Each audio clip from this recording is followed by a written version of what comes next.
दरम्यान बोल बच्चन लोकांना काय उत्तर देणार असं सांगत फडणवीसांनी उद्धव ठाकरेंवर आता बोलणं टाळलेलं आहे। काल शिवसेनेच्या वर्धापन दिनाच्या कार्यक्रमामध्ये उद्धव ठाकरेंनी भाजपसह अमित शहा आणि देवेंद्र फडणवीसांवर सुद्धा सडकून टीका केली होती। त्यावरूनच भाजप ठाकरे सेनेमध्ये जुंपलेली आहे। फडणवीसांनी उत्तर दिलंय, मात्र प्रत्युत्तर दिलेलं आहे।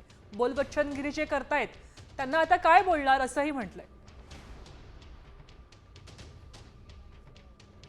पण जर तुम्हाला कोणाला वाटत असेल की तुम्ही शिवसेना प्रमुखांचा ब्रँड पुसून टाकाल तर तुमचं नामो निशाण आम्ही महाराष्ट्राच्या धर्तीवरून पुसून टाकल्याशिवाय राहणार नाही।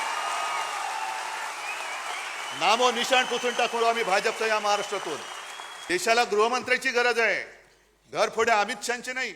उद्धव ठाकरेंचं एक वक्तव्य आलंय, पुन्हा एकदा जे जनतेच्या मनामध्ये आहे तेच होईल, मात्र मालकाचे लोक मराठी माणसं एकत्र येण्याचा प्रयत्न करत नाही। पुन्हा सांगतो, बोल बच्चन याला मी उत्तर देत नाही। हे बोल बच्चन आहेत, याला उत्तर मी देत नाही। त्यांची स्वतःची उपमा त्यांनी दुसऱ्याला का देऊ केली?